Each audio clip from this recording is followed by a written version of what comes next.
Hi, I'm Lisa Ray. You're watching NewsOne Now with Roland Martin on TV One. All right, folks, yesterday in the White House press briefing, Sarah Huckabee Sanders, she was just like a little upset, just angry. She put the reporters in a timeout box after she got jammed up about questions about Trump and fake news and things that he says. So, Shelley, go to my iPad. Check this out.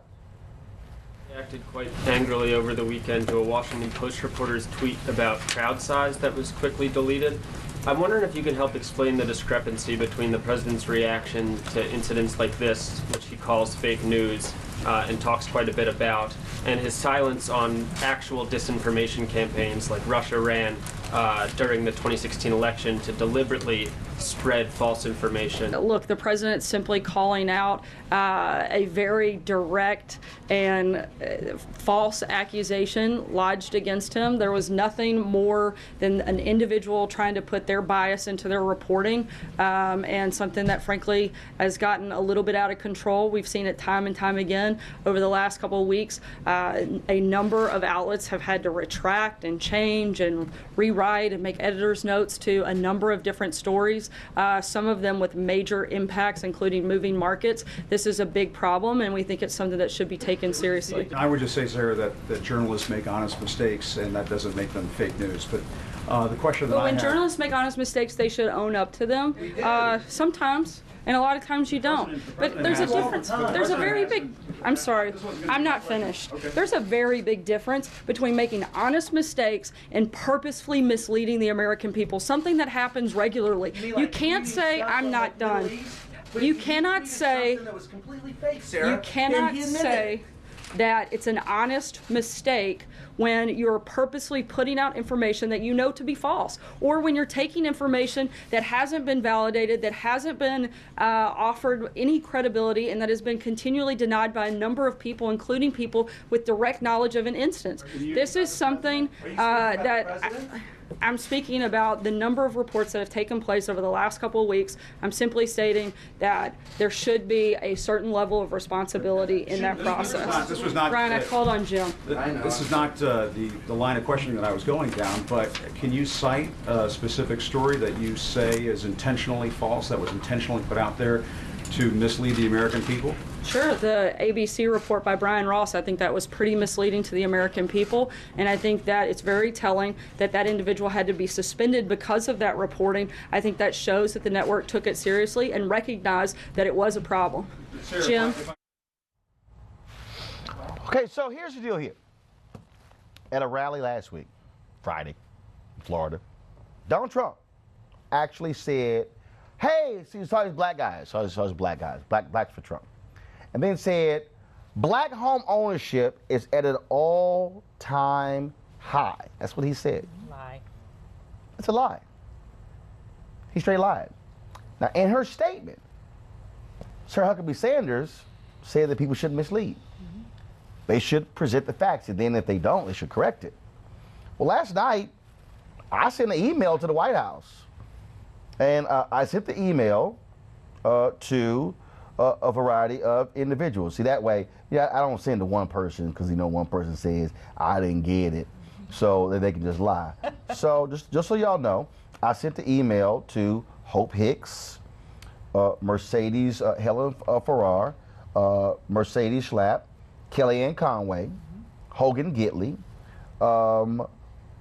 Alexa Henning, Caroline Marguerite, Sarah Huckabee Sanders, and Omarosa Manigault. I said to everybody. And this is what I asked them. At Friday's rally, Trump claimed that black home ownership is at an all-time high.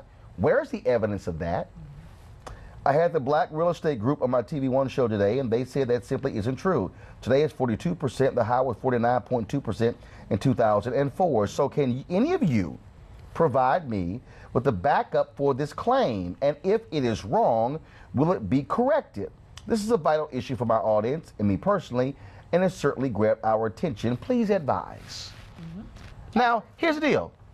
Sarah Huckabee Sanders wants to chastise the media. Her boss lies all the time and does not correct anything, and she defends his lies. So I don't want to hear a damn thing from you criticizing the media because the day you come out and say, you know what, my boss lied today, what he said about home ownership, he made that up. He lied. He lies constantly. Absolutely. I mean, it's actually been quantified. He is the most lyingest, if that's a word, commander-in-chief. That's why we have Trump Lives Matter. Y'all go ahead and play it when y'all want to. Go ahead. I mean, that's just what it. that we've seen. I mean, it's unprecedented levels. I mean, he lies so much with such frequency and with such a verbose nature, it's hard to even keep up with his lies. See, Roland, here's the only line of defense. Voters have to say enough. That's the only way this stops.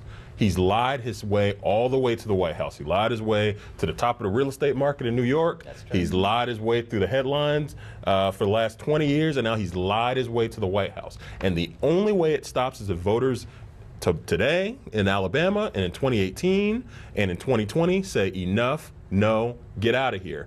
And by the way, black voters, the people who are watching this show, are the tip of the spear. Yeah. But that's why he's attacking the media, because you're the truth. And that's the only antidote to lies. And so that's why vehicles like this are so important, so you can out those lies when they happen.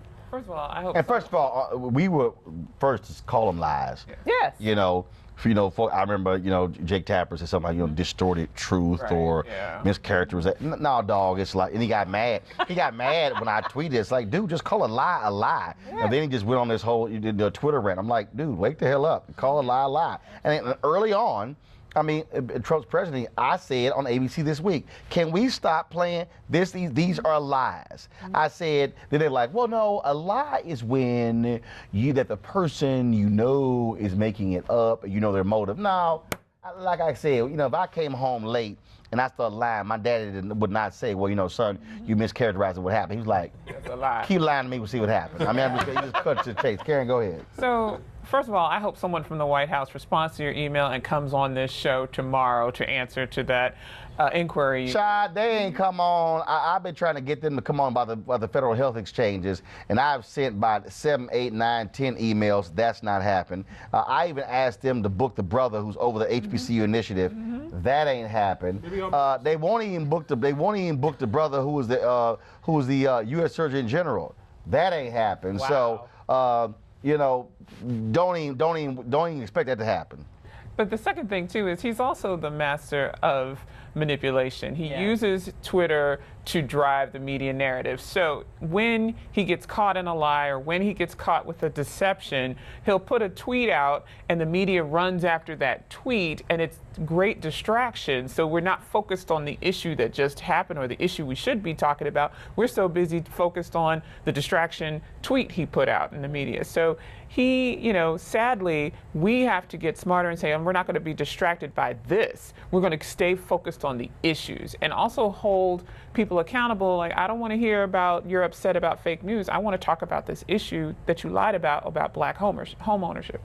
Yeah, and again, though, he lies. By the way, all the time. I respect reporters. I feel bad that this White House bullies reporters. They got to stop personalizing this. It ain't about them. It's about the misinformation coming from the White House, and they have to depersonalize this because those voters in Alabama, they view those people who are sitting back there behind the cameras and the media as their enemy, and they're not. They are allowing themselves to be played, and the reporters are allowing themselves to be played. Well, I just think, to me, and again, I kept tweeting it yesterday. And I didn't see the whole press briefing, and I wondered if anybody in the press briefing said, Sarah, the president lied on Friday. He said that the black home ownership is at an all-time high. That is a lie. Political Fact has said it. Our folks who actually said it. And so, where's the evidence? See, to me, that's how you do it. So again, I'm not going to get into a tit for tat in terms of, oh my God, she's sitting here criticizing us in the media. I don't care. First of all, we're always criticized, okay? Everybody hates the media, except when you need one. There you go. Except when you need somebody to cover your story. Everybody hates lawyers. Except when you need one. Right. There's a lot of black people hate the NAACP. Except when you need it. That's right. Okay? It's like all kind of people. Black caucus ain't doing nothing. Except when you can't get your Social Security check and you need them. So the bottom line is, people love to hate individuals and groups and institutions until they need them. Yeah. So the bottom line is, that comes with the territory. But I cannot tell you how many people email me on a daily basis. My son is innocent. My son's been wrongfully convicted. I get letters from folks in prison. In fact, it was crazy. It's a whole, I didn't realize it. It's a bunch of bros in prison who watch this show. Oh. I mean, no, seriously. I was at the Marlon Wayans comedy concert when he taped his Netflix special, and his brother and Eric just chimed in. But you know there are more Omega chapters in prison. Eric, don't even front. He gonna chime in. He gonna chime in my ear, knowing full well I got the microphone. That's right. They hopping in prison right now in gold and purple boots. See, Eric, don't start.